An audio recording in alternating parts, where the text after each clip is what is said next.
What is the American dream? For machinist members, it's having a good paying job, providing a safe and secure retirement. It's the ability to take care of their kids and watch them grow into strong adults. It's the pride in the skills they have and the partnership they share with companies who believe in products and services made in the USA. To the members of this great union, the American dream is their IAM contract.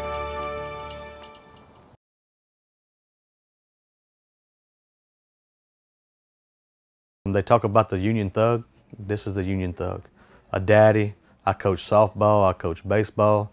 You know, the ones out there working from can to cane, working day to day. That's your union thug. Look, is this the swan's wing? Chuck and Myra have a great life. A life they wouldn't have if not for Chuck's IAM contract. As a carpenter for Axial, formerly PPG, in Lake Charles, Louisiana, Chuck brings home nearly 25% more in just 40 hours a week than other woodworkers in the South.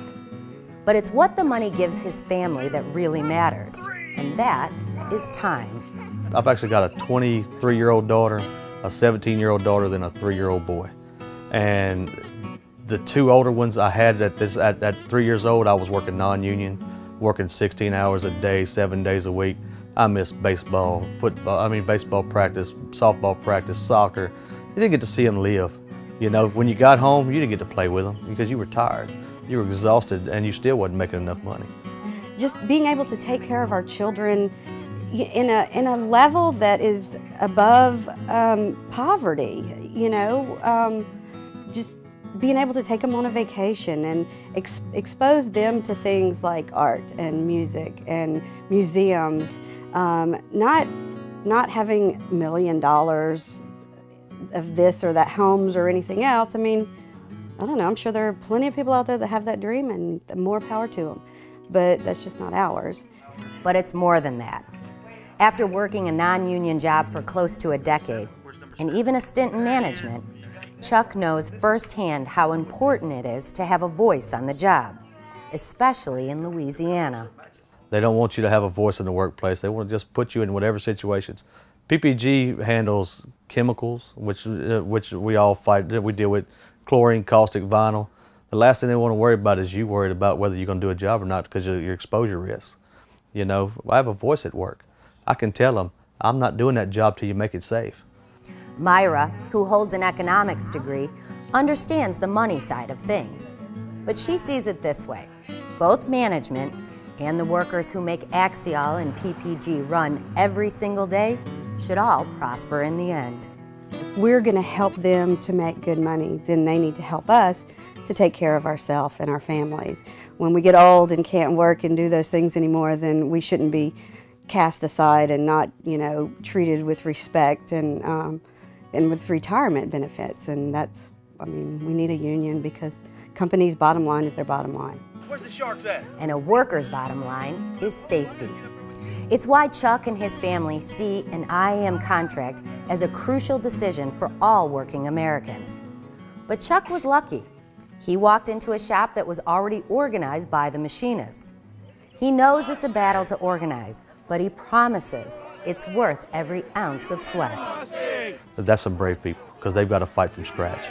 You know, the company's going to go after them. Just keep on fighting, keep on going after it because the end result is a voice at work. You become equal to the bosses over you. And if you need anything, Chuck says to make sure and give this union thug a call.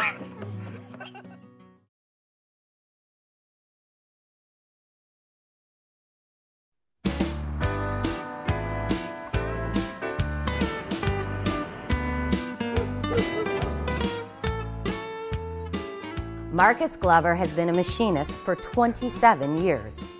He works for Boeing in Huntsville, Alabama, under an IAM contract as a material specialist. He is a happy man because he's living the American dream. I always tell people I owe IAM, you know, because of the wages I make and the benefits I make. So it's a privilege to be a part of that. And that pay and benefits has helped Marcus raise his two boys and take care of his wife. You ask her, I hope that makes her happy. Being raised by two union school teachers, Marcus already knew the difference between a job protected by a union and one that is not. He understands the history of the movement. Yes, it's in my blood, yeah. And when you go back in history and looking at how unions got started, you know, and looking back in the early days, you know, where child labor laws was being, you know, violated, and a lot of people don't understand about 8 hours a day vacation, and all that was done with union. But Marcus knows it wasn't an easy fight back in the day. Still isn't easy in 2013. You know, you have to take that movement and take it to the street and let people understand that unions are not negative. We change with the time.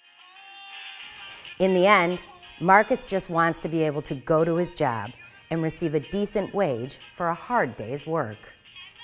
A lot of it today is fear. People just want to be able to work, but in essence, they have that fear factor in them to step out there as a group. And when we are living in a society that we are today, I think the white-collar world want to keep the masses to a point, you know.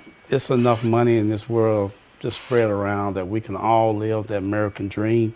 Marcus will tell you, workers aren't asking to be millionaires, just to get a slice of the pie. And if they want to be union, that should be okay too. So that's why you call them the fighting machinists. It is worth the fight.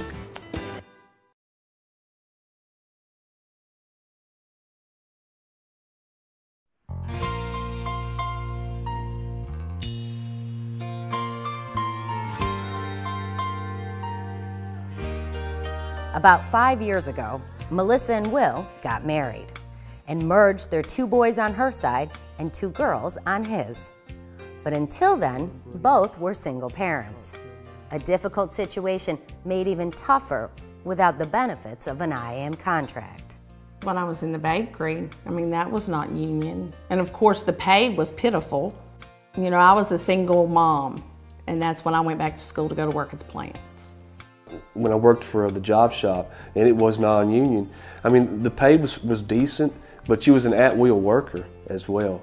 And you never knew from day to day if your boss would come in and he had a bad evening, and he could take it out on the employees and basically fire you, and you had no recourse. There's no way you could fight to get your job back. Sports talk program. Dan? Thankfully for Will and Melissa, that was a long time ago, and a valuable lesson learned that union is the only way.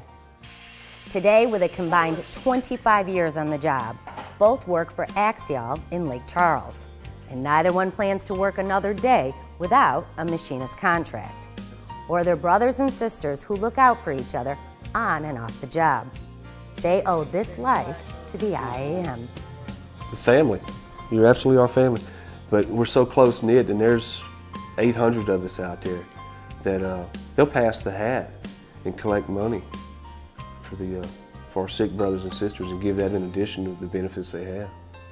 That's not something you can put a price tag on, but an ideal you have to experience to believe. In this house, everyone is proud to be part of the machinist family.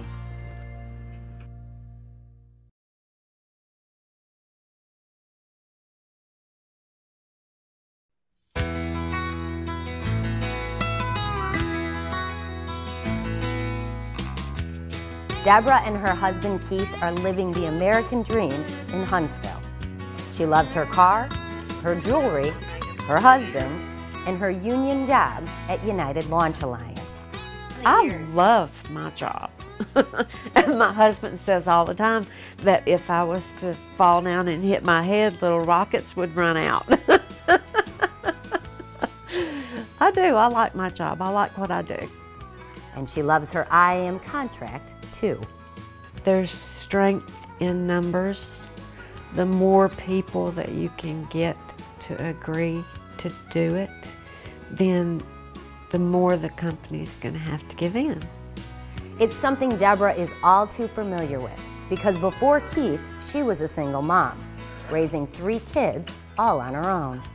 We've only been married for 12 years, and my children grew up with me, only me.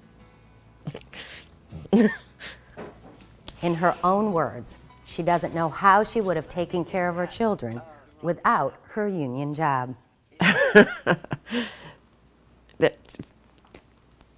There ain't nothing harder. I mean, it's being a single parent is hard enough.